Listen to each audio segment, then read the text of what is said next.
Co-main event. Joanne Wood, formerly Calderwood, against Alexa Grasso. So 15-7 for Joanne Wood, 13-3 for Alexa Grasso.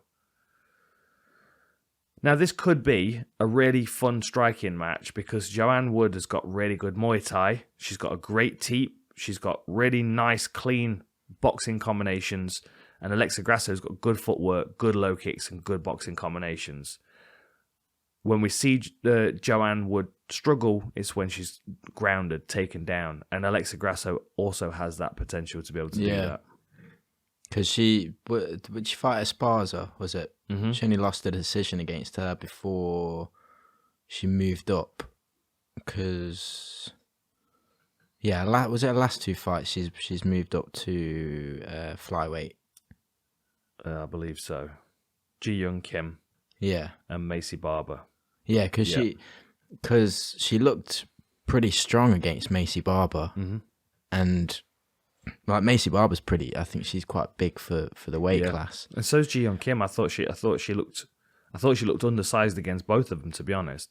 But then I think a big part of the reason why she moved up and why she felt like she was inconsistent as a strawweight was because like she was struggling against the scales a lot. Like that was a big part of fight week for her was making weight. Yeah, it was interesting because the fight. I watched the Macy Barber fight earlier, and it was Felder on the commentary saying that a few fighters told him that when they go up a weight class, they tend to walk around less weight than their previous weight class because I don't know whether it's like the body. Like I think it was Pettis told him or something that he couldn't hold the weight even though he was fighting at a higher weight class. Yeah, it was weird. It is weird, but it's like the body does really odd things. Like it's weirdly, like bad, like cheat meals work really well when you're dieting. Mm. And the way I had explained to me, because like back in the day, we used a lot of bodybuilding logic. There was a lot of stuff that came from people that was like, oh, this is how you get really, really ripped. And I'm like, I'm not bothered about how ripped I am. I just want to make sure I'm light enough to make the weight class. You know what I mean? Like, obviously being lean's a bonus, but like it was about losing weight more than anything. And there were loads of like little tricks that, because I used to work with bodybuilders and I used to train around them and stuff, and they always had something. And the cheat meal thing. So I started off, I would have a cheat day and it would be a Saturday. But I would choose a Saturday because I knew I would have 6 hours of training, so there'd be less time to eat loads and loads of shit. So by the time it did come to eat, I was already exhausted and ready for loads of calories. And these were the days when Jimmy and I would sometimes get together and just fucking devastate, like pizzas and Chinese fucking lemon fried chicken. And it was just amazing. We'd just like gorge, and then we'd feel like death. We'd wake up on Sunday and we'd be lighter. I'm like, how the fuck has this happened? Yeah. And then I switched it to have a bit more discipline and just went to like a cheap meal. And I would have like one on a Wednesday and one on a Saturday.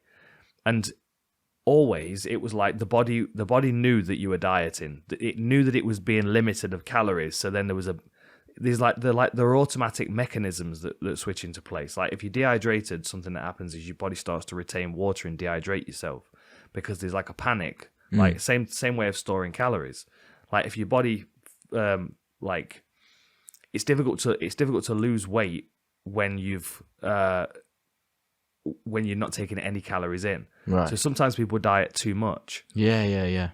So I think that's what was So I think that's what was probably happening to him. He was probably leaner and healthier as a welterweight because he was just eating more because he felt like he could. Right. So therefore his body's metabolism is cooking at a higher rate, which means he can throw more food on the bonfire and it just keeps burning. Right, yeah. You know what I mean? So like if I had like a Sunday, Monday, Tuesday where I was really calorie restricted, like, you know, porridge in the morning and then no carbs after 2 p.m. was usually what I would do.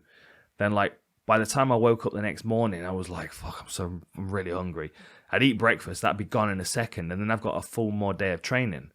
So then you get to this like calorie deficit where your body's like, just give us whatever, just feed us. Yeah. And then you have this massive cheat meal and your body goes, oh, brilliant. Everything feels replenished. You wake up the next morning and you look fucking huge and like all that sugar's rushed into the muscles and stuff. And I remember Anderson Silva always used to have 2 Big Macs before, like on a Wednesday before fight week. And a lot of, like one of my friends, Bill, I used to work with, he used to have 2 Big Macs and a bottle of red wine. Yeah. Right before he went to compete. Obviously, competing, they're doing like the routine. Yeah. But he he would eat red wine. Yeah, well, it's for dehydration, so it like makes you look leaner. Like if I drink a glass of red wine, my cheeks are dry the next morning. It's fucking not good for you. But anyway, yeah. So it's weird. It's like sometimes moving up a weight class, actually, you find yourself in a healthier state but lighter. Yeah. Is what we were talking about before I fucking threw it off on a mad tangent. Yeah, it's interesting, man. I just feel like Alexa Grasso might be able to just out MMA her. Yeah. You know? Like I've never seen that development in Joanne's game where she looks formidable off her back.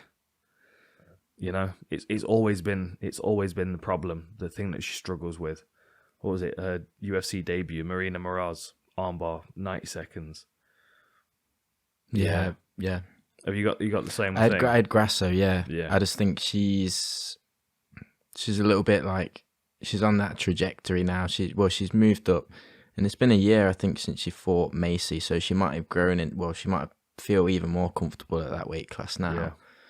And I can just see her, like you said, like out MMA and just keeping it too mixed for like I keep wanting to call her Calderwood. Like Jojo, she is very, very good at Muay Thai. And if Grasso just kind of stands there wanting to box with her, then she's gonna find herself on the ends of front kicks and knees, and Jojo steps in really nicely with elbows as well, so she could catch her with something like that. But Grasso's constantly moving; she's constantly got that side to side movement, which makes it difficult for Jojo to pick a target. And I've seen there's been a few times where Jojo's like stomped forward with a teep and like she's missed. They're the moments where Grasso's going to step in and either, clinch her or strike her. Yeah. Yeah. I think so. I think Grasso's going to do it. I think a decision, though. I think it's going to be a decision. Yeah. Let me just have a quick look at the tail of the tape to see where we're at. So, I mean, there's an inch either way. So Jojo's 5'6", so she's got an inch height advantage, but Grasso's got a 66-inch reach, which is an inch longer than Jojo's. So it's pretty even. Pretty even. Yeah, I'm sticking with my pick. Okay.